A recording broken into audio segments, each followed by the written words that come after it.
अब दूसरे हैं जी हमारे पास रिस्ट्रिक्टेड शेयर। रिस्ट्रिक्टेड शेयर्स का मतलब क्या है कि इन शेयर्स के ऊपर रिस्ट्रिक्शन लगी हुई है। क्या लगी हुई है? रिस्ट्रिक्शन। रिस्ट्रिक्शन का मतलब है कि आपके ऊपर पाबंदी लगा दी है। क्या मतलब? फॉर एग्ज़ाम्पल ये शेयर इशू होते हैं आपके पास, आपको कंपनी जो है वो शेयर इशू करती है 1 अगस्त 2024 को, और कंपनी कह देती है कि 1 साल तक आपने शेयर नहीं बेचने।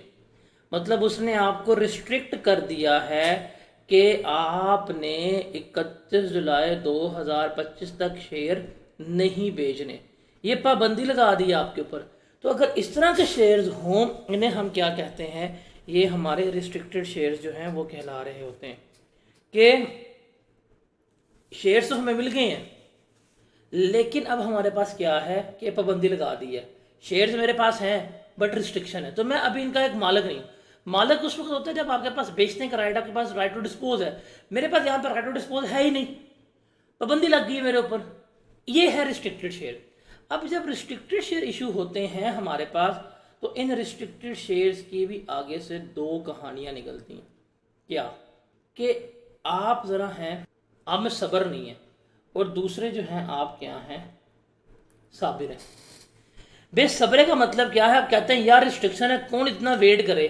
आप क्या कर देते हैं? आप इनको डिस्पोज ऑफ कर देते हैं बिफोर अपलिफ्टिंग ऑफ रिस्ट्रिक्शन, कि अभी आपकी रिस्ट्रिक्शन ख़त्म ही नहीं हुई और आप उससे पहले ही क्या कर रहे हैं? आप डिस्पोज ऑफ कर कहते हैं भाई इतना कौन वेट करे, मुझसे तो इतना इंतज़ार नहीं होता, आप उन्हें बेच देते हैं।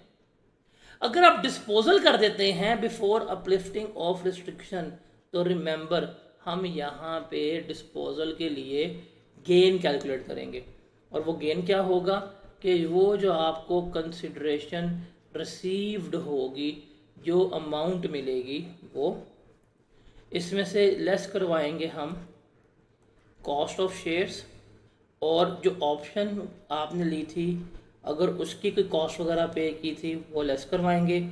जो गेन आएगा रिमेंबर वो किसका पार्ट बनेगा? सैलरी का पार्ट बन रहा होगा। वो किसका पार्ट बनेगा? इनकम फ्रॉम सैलरी का पार्ट बन रहा होगा। बिकेम, इसके अलावा पूरे टैक्स में जब भी शेयर बिकता है वो कैपिटल गेन का पार्ट बनता है। लेकिन ये वाहिद शेयर्स हैं कि अगर ये रिस्ट्रिक्शन ख़त्म होने से पहले बिक गए, जो भी गेन होगा वो किसका पार्ट बनेगा? वो आपकी सैलरी का पार्ट बन रहा होगा।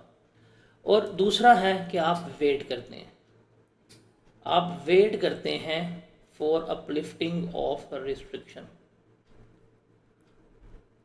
आप वेट करते हैं फॉर अपलिफ्टिंग ऑफ रिस्ट्रिक्शन। सब्र करते हैं, इंतज़ार करते हैं। इंतज़ार का फल सबसे बड़ा मीठा होता है। डेट आ जाती है, रिस्ट्रिक्शन ख़त्म हो जाती है। जिस दिन रिस्ट्रिक्शन ख़त्म होगी हम उस डेट के ऊपर क्या करेंगे? इसका बेनिफिट कैलकुलेट करेंगे, और वो फॉर्मूला क्या होगा? Fair market value at uplifting of restriction, कि जिस दिन रिस्ट्रिक्शन ख़त्म हो रही है उस दिन की फेयर मार्केट वैल्यू, इसमें से हमने लेस करवानी है क्या? वही कॉस्ट ऑफ शेयर्स, कि मैंने कितने के शेयर्स लिए थे, और जो मैंने ऑप्शन ली होगी उस ऑप्शन की जो कॉस्ट होगी वो मैंने लेस करवानी है। जो भी बेनिफिट आएगा वो किसका पार्ट बनेगा? सैलरी का पार्ट बन रहा होगा। तो ये सारी कहानी है मेरी एम्प्लॉय शेयर स्कीम की जो यहाँ पे चल रही होती है। वापस आते हैं हम। देखिए जी, सिंपल सी बात है, कहानी का आगाज़ होगा कब? जब आपको ऑप्शन लेटर मिलेगा।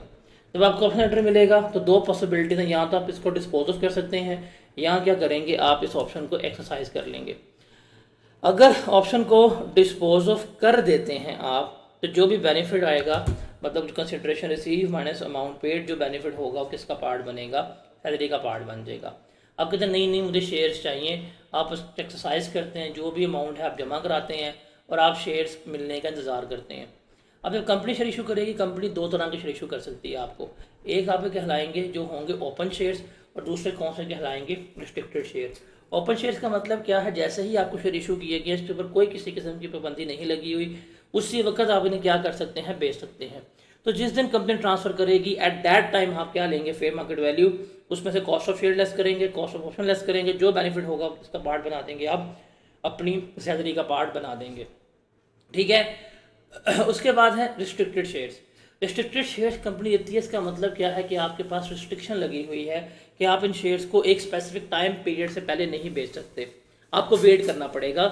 कि यदि कंपनी कहती है भाई हम आपको मुफ्त में शेयर दे रहे हैं या फ्री में शेयर दे रहे हैं या सस्ते शेयर दे रहे हैं, ये थोड़ी आप अभी शेयर दें उठा के बेच जाओ, चुप करके बैठे रहो 5 साल, तो आपको रिस्ट्रिक्शन लगा दी है। अब आपको रिस्ट्रिक्टेड शेयर मिलेंगे तो दो ही पॉसिबिलिटीज़ हैं आपके पास, या तो आप वेट करेंगे रिस्ट्रिक्शन ख़त्म होने का, या आप क्या करेंगे, आप कहेंगे यार एक मिनट, हम से बर्दाश्त नहीं होता, हम इसको बेच देते हैं। अगर आप रिस्ट्रिक्शन ख़त्म होने से पहले शेयर को बेचते हैं, अगर आप रिस्ट्रिक्शन ख़त्म होने के पहले शेयर को बेचते हैं, तो जो भी गेन आएगा वो क्या होगा, consideration receive minus cost of share minus cost of option, जो भी गेन आएगा किसका पार्ट बन जाएगा, आपकी सैलरी का पार्ट बन जाएगा। वो आप कहते हैं नहीं जी मैं तो वेट करूँगा, मैं तो वेट करना ही करना है, मुझे बड़ा शौक है इंतज़ार करने का। फ़ायदा नहीं होता इंतज़ार करने का, मूव ऑन करना चाहिए। खैर आप वेट करते हैं रिस्ट्रिक्शन अपलिफ्ट करने का, रिस्ट्रिक्शन ख़त्म हो गई है, जिस दिन रिस्ट्रिक्शन ख़त्म होगी उस दिन जो फेयर मार्केट वैल्यू होगी वो उसमें से cost of share cost of option less होगी, और बाकी जो बेनिफिट है वो सैलरी में ऐड हो जाएगा। अब जब रिस्ट्रिक्शन ख़त्म हो जाती है ना, रिमेंबर, जिस दिन रिस्ट्रिक्शन ख़त्म हो जाती है बेसिकली उस दिन ही आपके फ्री शेयर्स ही बन जाते हैं। जब तक रिस्ट्रिक्शन थी रिस्ट्रिक्टेड शेयर थे, जिस दिन रिस्ट्रिक्शन ख़त्म हो गई उस दिन ये भी आपके लिए क्या कंसिडर होते हैं, फ्री शेयर्स हैं। अब आप इन्हें क्या कर सकते हैं, अपनी मर्जी से बेच सकते हैं। तो पेपर में आपको या तो रिस्ट्रिक्टेड शेयर्स गिवन होंगे या ओपन शेयर्स गिवन होंगे, आपने इस तरह इसका बेनिफिट निकालना है और आपने इसको अपनी इनकम फ्रॉम सैलरी का पार्ट जो है वो बना लेना है। Got it. और तीसरी कहानी जो है स्टेप है डिस्पोजल ऑफ शेयर्स। वो किसका है, डिस्पोजल ऑफ शेयर्स का। व्हाट डज इट मीन्स कि शेयर भाई आपके हो गए हैं, आपके शेयर्स हैं, आप इन शेयर्स के मालिक हैं, मतलब रिस्ट्रिक्शन ख़त्म हो गई है, ओपन शेयर्स से बेनिफिट मिल गया, अब आप इन शेयर्स को बेच रहे हैं। रिमेंबर जो डिस्पोजल ऑफ शेयर्स हैं ये वही हैं जो हम इनकम फ्रॉम कैपिटल गेन्स में पढ़ के आ चुके हैं। ये क्या है, ये वही है जो हम इनकम फ्रॉम कैपिटल गेन्स में पढ़ चुके हैं। तो हम कैपिटल गेन के मुताबिक या तो ये सिक्योरिटीज़ होंगी 37A का पार्ट बनेंगी, या किसका पार्ट बनेंगी, 37 का पार्ट बन रही होगी। हम उसी तरह जो पढ़ के आए हैं वो गेन निकालेंगे, वही होगा जी मेरे पास कंसिडरेशन रिसीव्ड और फेयर मार्केट वैल्यू जो हायर अमाउंट होगी वो हम लेंगे, इसमें से हम लेस करवा देंगे जो मेरी कॉस्ट ऑफ शेयर्स थी, मैंने कितने के शेयर्स ख़रीदे थे वो इसमें से हमने लेस करवाना है। जो मेरी ऑप्शन लेटर होगा, जो कॉस्ट ऑफ ऑप्शन होगी वो हम इसमें से लेस करवा देंगे। एक चीज़, एक और चीज़ हम लेस करवाएंगे, क्या, ये जो एम्प्लॉय शेयर स्कीम के तहत हमने बेनिफिट ऐड किया था सैलरी में, ये वाला जो बेनिफिट हमने सैलरी में ऐड किया था जब हमें शेयर्स मिले थे, या यू कैन से डैट ये वाला बेनिफिट जो हमने सैलरी में ऐड किया था जब हमें शेयर्स मिले थे, ये वाला बेनिफिट भी हमने यहाँ पे क्या करवाना होता है, लेस करवाना होता है। It is the only additional step जो हमने यहाँ पे परफॉर्म करना है। अब इसको यहाँ पे लेस करवाएंगे, तो लेस करवाने के बाद यहाँ पे या तो आपके पास गेन आ जाएगा या आपके पास लॉस आ जाएगा। ये गेन या ये लॉस जो है ये किसका पार्ट बनेगा, आपके कैपिटल गेन्स का पार्ट जो है वो बन रहा होगा। तो ये कहानी है जो किससे मुंसलिक है, आपके इनकम फ्रॉम कैपिटल गेन से मुंसलिक है, और ये वहाँ पे हम पढ़ के आ चुके हैं।